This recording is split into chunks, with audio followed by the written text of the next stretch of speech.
ആകാശവാണി. നമസ്കാരം. പ്രാദേശിക വാർത്തകൾ വായിക്കുന്നത് ഗോപകുമാർ.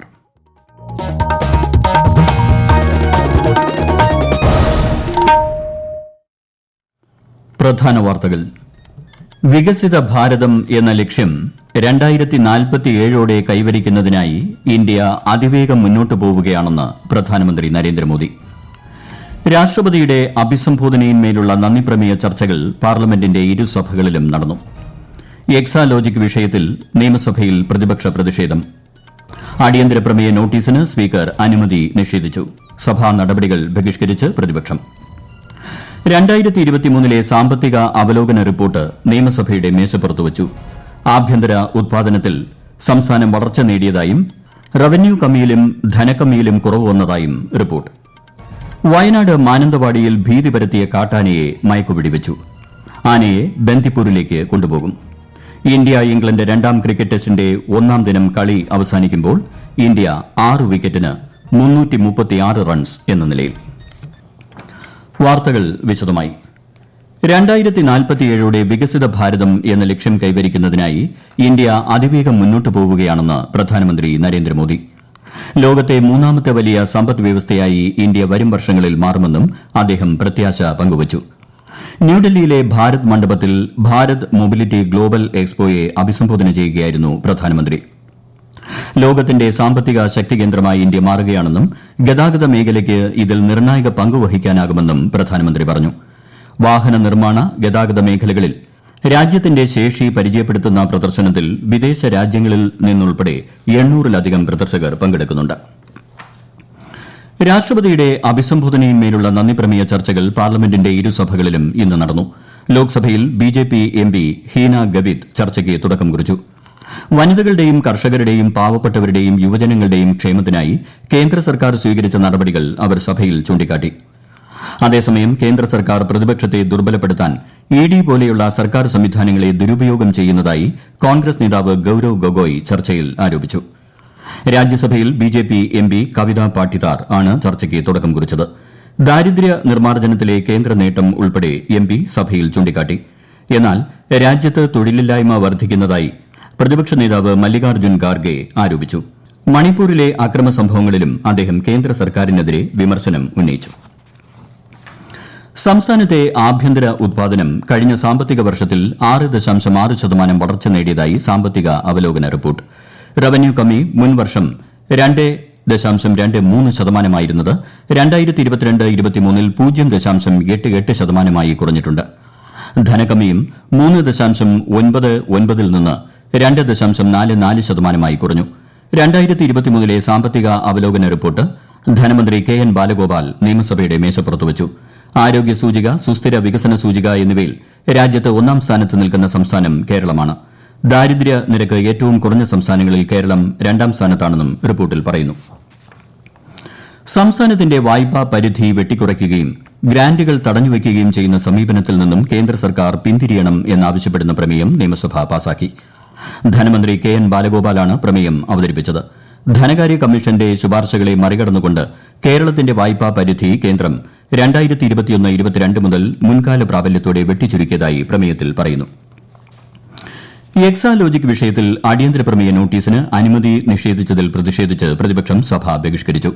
CMRL കമ്പനിയിൽ നിന്നും നൽകാത്ത സേവനത്തിന് പണം കൈപ്പറ്റിയതായി കണ്ടെത്തിയ സാഹചര്യം സഭ നിർത്തിവച്ച് ചർച്ച ചെയ്യണമെന്നാവശ്യപ്പെട്ട് പ്രതിപക്ഷത്തു നിന്നും മാത്യു കുഴൽനാടൻ ആണ് അടിയന്തര പ്രമേയ അവതരണത്തിന് നോട്ടീസ് നൽകിയത്. എന്നാൽ കോടതിയുടെ പരിഗണനയിലുള്ള വിഷയമായതിനാൽ പ്രമേയ നോട്ടീസിന് അനുമതി നൽകാൻ കഴിയില്ലെന്ന് സ്പീക്കർ അറിയിച്ചു. എക്സാലോജിക് കേസിൽ അന്വേഷണം നേരിടുന്ന സാഹചര്യത്തിൽ മുഖ്യമന്ത്രി രാജിവെക്കണമെന്ന് പ്രതിപക്ഷ നേതാവ് വി ഡി സതീശൻ. നിയമസഭയിൽ വിഷയത്തിൽ നിന്നും മുഖ്യമന്ത്രി ഒളിച്ചോടുന്നതായി അദ്ദേഹം ആരോപിച്ചു.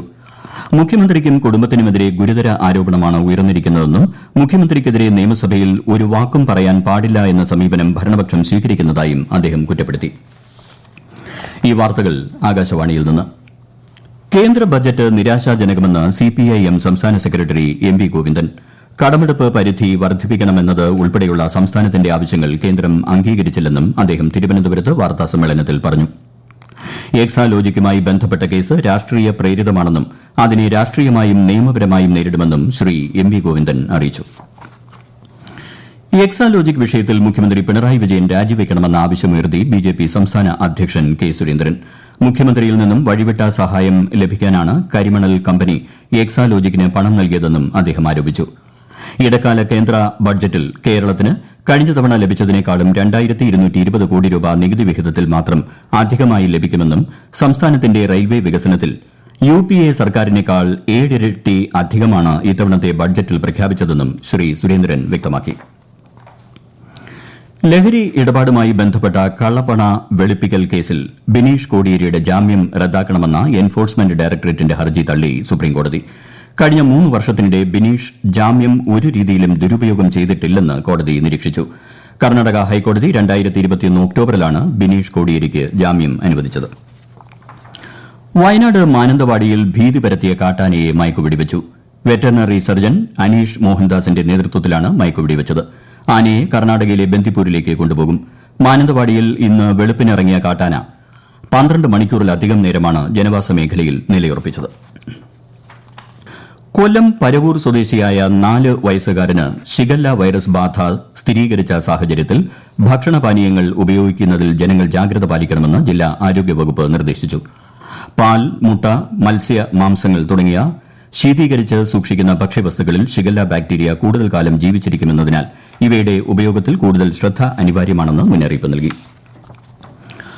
ആകാശവാണി തിരുവനന്തപുരം പ്രാദേശിക വാർത്താ വിഭാഗത്തിലേക്ക് കരാർ അടിസ്ഥാനത്തിൽ editorial executive, news reader come translator Malayalam എന്നീ വിഭാഗങ്ങളിലേക്ക് പ്രസാർ ഭാരതി അപേക്ഷകൾ ക്ഷണിക്കുന്നു. കൂടുതൽ വിവരങ്ങൾക്ക് newsonair.gov.in/vacancies എന്ന വെബ്സൈറ്റ് സന്ദർശിക്കുക. ഓൺലൈൻ അപേക്ഷകൾ application.prasarbharati.org എന്ന വെബ്സൈറ്റിൽ 2024 ഫെബ്രുവരി 8-നകം നൽകേണ്ടതാണ്. വിശാഖപട്ടണത്ത് നടന്ന ഇന്ത്യ-ഇംഗ്ലണ്ട് 2ാം ക്രിക്കറ്റ് ടെസ്റ്റിന്റെ 1ാം ദിനം കളി അവസാനിക്കുമ്പോൾ ഇന്ത്യ 6 വിക്കറ്റ് നഷ്ടത്തിൽ 336 റൺസ് എന്ന നിലയിൽ. ഇന്ത്യയ്ക്ക് വേണ്ടി യശസ്വി ജയ്സ്വാൾ സെഞ്ചുറി നേടി. 5 മത്സരങ്ങളടങ്ങിയ പരമ്പരയിൽ ഇംഗ്ലണ്ട് 1-0 മുന്നിലാണ്. പ്രധാന വാർത്തകൾ വീണ്ടും. വികസിത ഭാരതം എന്ന ലക്ഷ്യം 2047ഓടെ കൈവരിക്കുന്നതിനായി ഇന്ത്യ അതിവേഗം മുന്നോട്ട് പോവുകയാണെന്ന് പ്രധാനമന്ത്രി നരേന്ദ്രമോദി. രാഷ്ട്രപതിയുടെ അഭിസംബോധനയിന്മേലുള്ള നന്ദിപ്രമേയ ചർച്ചകൾ പാർലമെന്റിന്റെ ഇരുസഭകളിലും നടന്നു. എക്സാലോജിക് വിഷയത്തിൽ നിയമസഭയിൽ പ്രതിപക്ഷ പ്രതിഷേധം. അടിയന്തര പ്രമേയ നോട്ടീസിന് സ്പീക്കർ അനുമതി നിഷേധിച്ചു. സഭാ നടപടികൾ ബഹിഷ്കരിച്ച് പ്രതിപക്ഷം. 2023 സാമ്പത്തിക അവലോകന റിപ്പോർട്ട് നിയമസഭയുടെ മേശപ്പുറത്ത് വച്ചു. ആഭ്യന്തര ഉത്പാദനത്തിൽ സംസ്ഥാനം വളർച്ച നേടിയതായും റവന്യൂ കമ്മിയിലും ധനക്കമ്മിയിലും കുറവ് വന്നതായും റിപ്പോർട്ട്. വയനാട് മാനന്തവാടിയിൽ ഭീതി പരത്തിയ കാട്ടാനയെ മയക്കുവെടിവെച്ചു. ആനയെ ബന്ദിപ്പൂരിലേക്ക് കൊണ്ടുപോകും. ഇന്ത്യ-ഇംഗ്ലണ്ട് 2ാം ക്രിക്കറ്റ് ടെസ്റ്റിന്റെ 1ാം ദിനം കളി അവസാനിക്കുമ്പോൾ ഇന്ത്യ 6 വിക്കറ്റിന് 336 റൺസ് എന്ന നിലയിൽ. പ്രാദേശിക വാർത്തകൾ കഴിഞ്ഞു. അടുത്ത വാർത്താ പ്രക്ഷേപണം രാത്രി 7:25.